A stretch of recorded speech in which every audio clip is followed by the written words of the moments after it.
네덜란드 같은 데는 엔화 자산이 들어와 있는 비중이 GDP의 9.5%야. 이거는 어떤 의미에서 심리적인 마지노선이 붕괴되는 거예요. 일본만의 문제가 아니라 세계의 문제가 되고 그러한 전략이 어떨까 생각에 대해서 제가 이거를 추천을 드립니다.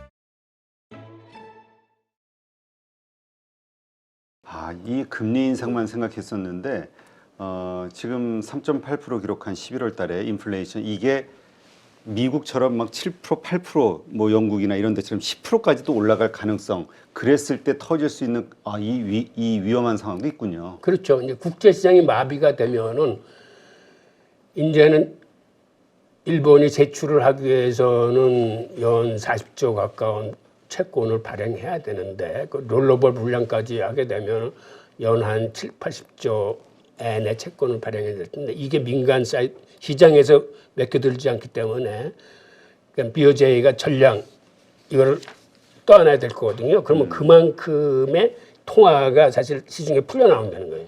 그러면 그게 또 인플레이션을 자극하는 거고 그러면 기존의 인플레이션 올라가는 것에다가 그렇게 더 이제 통화를 유동성이 확대되면은 인플레이션은 더 급속하게 이제 올라갈 수 있는 거죠. 네. 그리고 지금 같은 상황에서는 이렇게 외국하고 금리 차가 많이 나면은 이거는 엔화 자본이 해외로 유출됐을 뿐 없어요.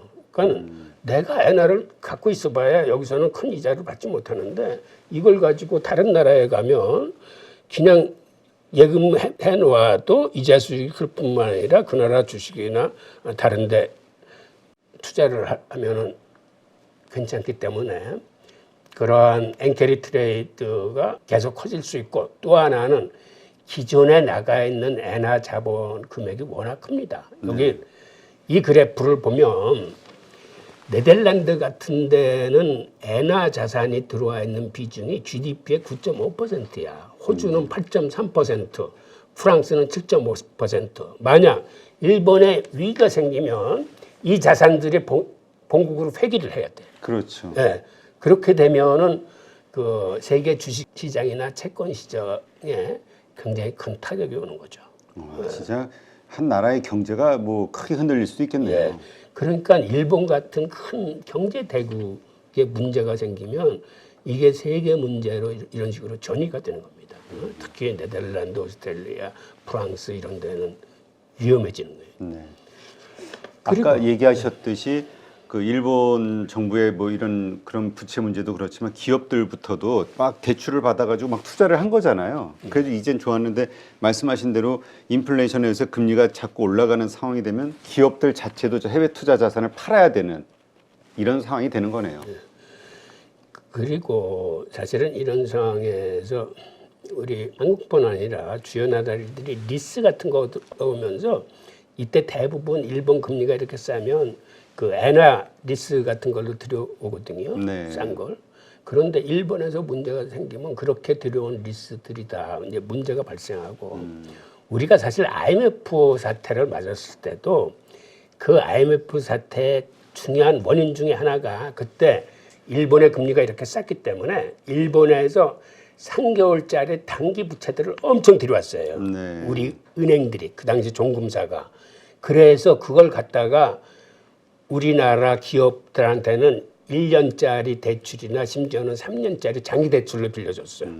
그리고 그러한 만기 불일치 방식의 돈놀이가 그때는 언제까지도 계속될 줄 알았기 때문에 심지어는 우리나라에만 장기 대출을 한 게 아니라 일본 3개월짜리 단기 대출 많이 들여가지고 동남아에까지 우리가 대출을 해줬어. 네. 그게 문제가 빵 터지니까 이걸 3개월짜리 단기 대출을 막아야 되는데 그 당시 우리나라 단기 대출 비중이 거의 한 70%까지 정도 됐어요. 우리 외채에. 결국 그러니까 그거를 막아낼 재간이 없는 거죠. 3개월마다 그 롤러버를 해야 되니까. 그러니까 지금 사실은 위험한 게 이렇게 예를 들어서 한국과 일본의 금리 차이가 커지면 지금도 그러한 유혹을 받는 기업들이나 금융기관들이 많을 수 있어요. 일본의 단기 대출 싼 금리를. 그렇죠. 우리 모르죠. 지금 막 얼마나 지금 자금 시장이 경색돼 있으니까 급한 대로 일본의 단기 대출을 받아다가 그렇게 활용을 하려는. 그런데 지금은 그렇게 해서는 안 될 것 같아요. 그때 그래서 IMF 때 종금사들이 무더기로 다 망했죠. 맞습니다. 네. 네. 요즘 저축은행을 거기에 비교하면서 그럴 수 있어요. 위험하게 생각하는 지금 분들도 있어요. 저축은행이 일본 자금이 들어와 있는 저축은행들 많아요. 그렇죠. 예. 일본에서 문제가 생기면 바로 거기에 이제 직격탄을 받는 거죠. 그래서 일본의 문제는 이게 일본만의 문제가 아니라 세계의 문제가 되고, 그다음에 특히 가까이 있는 우리나라도 이 피해에서 이제 피해 나가기 이제 힘들거든요. 네. 그래서 우리가 이제 일본 경제가 어느 쪽으로 지금 진행되고 있는지를 좀 유심히 봐야 되는 거고, 지금 같은 경우에 엔화의 평가절하는 사실은 우리 수출에 악영향을 미칩니다. 그렇죠. 예. 그러니까 하여튼 여차저차 우리는 지금은 일본 때문에 좀 피곤할 수 있는 그런 형국에 이제 처해져 있는 거예요. 네. 참 이거 하나가 문제 좀 어떻게 좀 수습이 되면은 그 다음 문제가 터지고, 이게 어떻게 보면은 어떤 분은 그런 얘기 하시더라고요. 2008년도 이후에 어마어마하게 풀어놓은 그 빚의 바다 위에, 부채의 바다 위에 떠 있는 세계 경제가 연장 해오던 것들이 한 번에 몰려오는 거 아니냐, 이런 표현하시는 분도 있어요. 지금은 사실은 세계가 다 위험합니다. 그래서 어디서 문제가 터지더라도 전혀 이상하지 않은, 지금 일본만 봤으니까 그렇지 또 중국은 중국 나름대로의 문제가 그렇죠. 있고, 유럽은 또 유럽 나름대로의 문제가 있어요. 그다음에 개발도상은 개발도상대로 문제가 있고, 그래서 지금은 사실은 어디서 문제가 터져도 전혀 이상하지 않는 형국으로 사실은 치닫는 거기 때문에 우리가 좀 투자자 입장에서 이런 경우에는 좀 조심할 필요가 있는데, 그래서 제가 개인적으로 클로드 세너이라는 그 정보통신의 아버지라 부르는 천재가 네. 일반인들을 위해서 제시한 그 포트폴리오가 있어요. 그래서 그걸 한번 소개해드릴까요? 네. 이러한 위험 상황에서는 그 현금 비중을 한 반 정도는 갖고 가셔야 되거든요. 네. 앞으로 어떤 위기가 닥칠지 모르니까. 그런데 바로 클로드 세년의 균형보건 포트폴리오가 항상 현금 비중을 50%로 갖고 있는 포트폴리오입니다. 네. 이건 어떻게 하는 거냐면 굉장히 단순해요. 그러니까 한쪽에 주식이나 채권이나 원자재를 투자를 해놓고, 그다음에 거기에 상응하는 금액만큼은 항상 현금으로 보유하고 있는 겁니다. 50대 50이에요. 그러다가 예를 들어서 이쪽에 가격이 급락을 했어. 그러니까 주식, 채권, 원자재가. 그래서 이게 비중이 45%가 되고 그 통에 이게 55%가 되면 다시 현금에서 5%를 덜어서 이거를 사가지고 50대 50으로 맞춰주는 거예요. 그랬다가 이쪽이 이번에는 올랐어. 그래서 이게 55%가 되고 현금이 45%가 됐어요. 그러면 여기서 5%를 팔아가지고 이걸 다시 50%로 맞춰주는 거예요. 네. 그 주기는 그거는 투자자분들이 정하시면 돼요. 심지어는 나는 매일 12시에 하겠다 그러면 그 다음날 12시에 해도 되고, 나는 일주일에 한 번 하겠다 혹은 내 조정이 5% 10% 이상의 차이가 나면 그때 가서 하겠다, 이거는 정하시면 되는 거고. 그런데 이게 어떤 효과를 가져오냐면, 그 양반이 그 옆에 표 셰넌의 도깨비라는, 셰넌 데몬이라는 이 표에서 설명을 했듯이, 우리가 얘를 갖고 있는 돈 100%를 다 주식이나 원자재나 채권에 이렇게 투자해 놓고 있으면 그게 올랐다 떨어졌다 이렇게 지속해서 큰 변동이 없더라도 자기가 갖고 있는 돈도 마찬가지로 큰 변동이 없게 진행됩니다. 그런데 지금 셰넌이 얘기한 이 도깨비 방식에 의하면은 설사 이게 같은 폭으로 오르고 떨어진다를 계속을 해도 자기가 보유한 총 금액은 계속 늘어나게 돼 있어요. 네. 이게. 그래서 저는 이런 위기 상황에서는 이 셰넌의 포트폴리오가 일리가 있고 현금 비중 50% 정도는 이제 필요하다고 보는 거고요. 여기다가 제가 조금 더안 되면은 레이 달리오의 그 올웨더 포트폴리오가 있습니다. 원래는 이거는 그 여러 그 물가 상승이나 하락이나 경기 상승이나 하락이 있더라도 견딜 수 있게 그 포트폴리오를 구성하는 건데 그 중에서 경기 하락과 동시에 그 물가 상승이 오는 이 시기에 있는 어떤 물가 연동 채권이나 원자재, 신흥국 채권 같은 거를 그 아까 셰넌의 도깨비에 이쪽에 한쪽에 담가 놓고 하면 어떨까 하는 그러한 전략이 어떨까 생각이 돼서 제가 이거를 추천을 드립니다. 네. 하여튼 지금 말씀하신 대로 이제 이게 많은 또 그 정부 관계자들도 아마 알겠죠. 미국이나 뭐 일본의 그 관료들도 이러한 어려움에 대해서 나름대로 대비책을 세울 거고 그것에 의해서 또 어떤 식으로 흘러갈지는 모르지만 어쨌건 현재상으로는 나와 있는 리스크가 이렇게 크기 때문에 계속해서 우리가 정말 우리가 포트폴리오 투자의 부분에서도 이렇게 조정을 해야 되지만 그들의 어떤 정책이라든가 대응책을 계속 주의 깊게 봐야겠군요. 네, 맞습니다. 그러니까 특히 그 일본 10년물 국채의 매도세 중앙은행이 지금 어느 정도 계속 사들이고 있는지 그거를 좀 주의 깊게 보셔야 되고 만약 일본 환율이 다시 치솟으면 그 일본의 중앙은행이 다시 외환시장에 개입할 가능성이 큰데 네. 그때 지난 9월이나 10월 했던 것처럼 저렇게 하고 있는지를 봐야 되는데 국채 미국채를 판다든지 예. 그 시장에 어느 정도 개입을 하는지. 그런데 문제는 이제는 더 팔면은 일본의 외환보유고가 1조 달러 밑으로 떨어질 수 있어요. 그거는 어떤 의미에서 심리적인 마지노선이 붕괴되는 거예요. 그래서 만약 외환보유고가 일본이 이제는 1조 달러 밑으로 떨어졌다. 그러면 매도세가 굉장히 급하게 더 진행될 수 있습니다. 그러한 현상들은 그냥 자연 발생되는 게 아니라 헤지펀드의 인위적인 공격에 의해서 모든 것이 헤지펀드는 거시경제의 흐름을 타고 가는 사람들이에요. 그러니까 자기들이 문제나 이 상황을 이렇게 반전시키거나 그러진 않아요. 예를 들어서 일본 국민들이 10년물 국채를 막 던진다. 그래서 지난 그 하반기처럼 중앙은행이 계속 사들이고 있다. 그러면 그게 때가 온 거야. 아, 여기는 올라타면 되겠구나 하고. 그러니까 거시 경제 흐름에 편승해서 돈을 버는 게 헤지펀드들이에요. 그 사람들이 거시 경제 흐름하고 맞서 싸우지는 못합니다.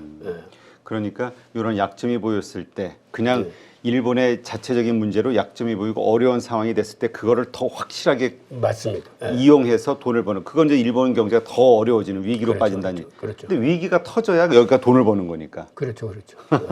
근데 하나 좀 의문이 생기는 거는 이거는 어쨌든 달러 무제한 스왑도 그렇고 아까 뭐 프라자 합의라든가 그 이러한 것들을 통해서 일본을 억누른 미국의 원죄가 있잖아요. 예. 그러다 보니까 미국이 지속적인 어떤 대책 이런 것들이 좀 밀접하게 중앙은행 일본 정부나 중앙은행하고 해결해 나가지 않을까? 그거 좋은 질문 해주셨는데 그것도 사실은 포인트 하나예요. 그러니까 미국으로서는 일본이 문제가 터지게 한마디로 부도가 나게 내버려 두지 않을 가능성은 있어요. 그런데 이거를 지난 사례하고 빗대서 한번 말씀을 드리면 우리나라 IMF 사태가 맞았을 때 이런 일이 발생을 했습니다. 그러니까 이제 한국에 외환보유가 없어서 이제 부도가 나기 직전이야. 그때 미국 백악관에 대통령하고 그 안보당 수석 보좌관하고 미국 루빈 재무장관, 코온 국방장관, 올브라이트 국무장관 이 5명이 모였어. 비밀 회의를 했어. 네.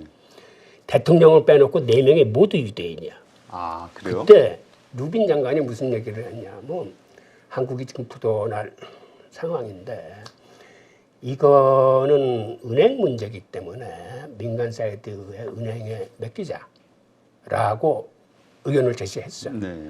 근데 그 자리에서 그 코온 국방장관이 무슨 얘기를 했냐면 이거는 아무리 경제 그 민간 사이드의 문제라 하더라도 한국을 그냥 시장 논리로 맡길 수는 없다. 한국이 부도가 나와서 혼란한 상태로 빠지게 되면 한국에 주둔하고 있는 우리 미군이 지금 몇만이나 거기 있는데 그리고 이건 보안상 그런 혼란에 한국을 방치해 두면 안 된다. 라고 얘기를 하면서 반대를 했어요. 네. 그런데 그 얘기를 듣고 있던 올브라이트 국무가 국방장관의 손을 들어줬어요. 그거는 국방장관 말이 맞다. 한국을 그런 사태로 혼란스럽게 해서 우리가 그 보안에 구멍을 내서는 안 된다.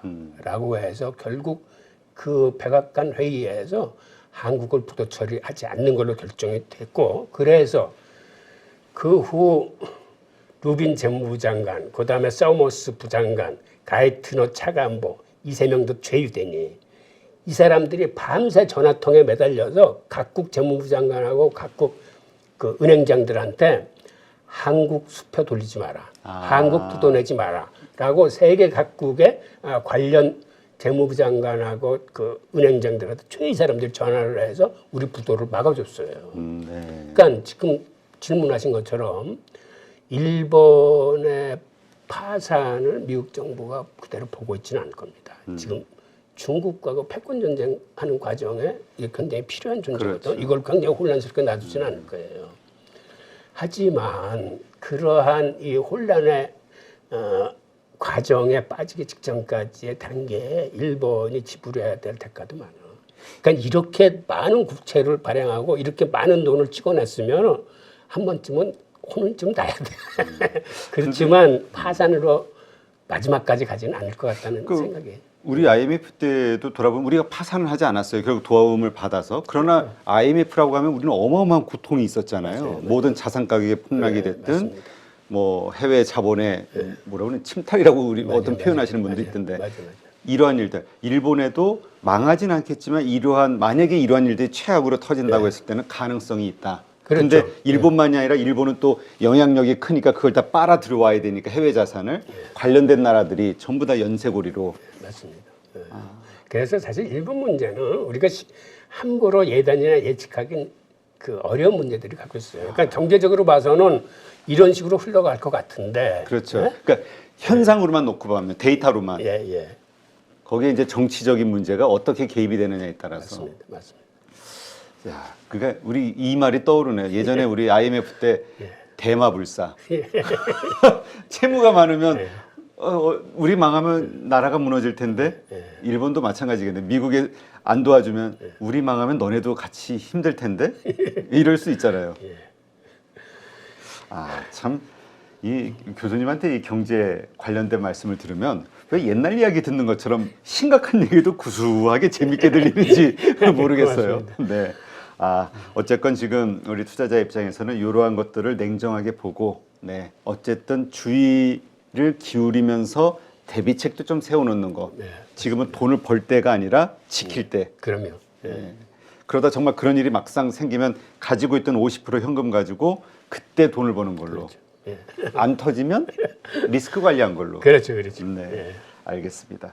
네, 오늘도 이렇게 일본 경제 붕괴에 우리가 대비해야 되는 이유들에 대해서 한번 자세하게 말씀을 들었는데요. 이렇게 좋은 인사이트 함께해 주신 홍익희 교수님, 오늘도 감사했습니다. 예, 고맙습니다.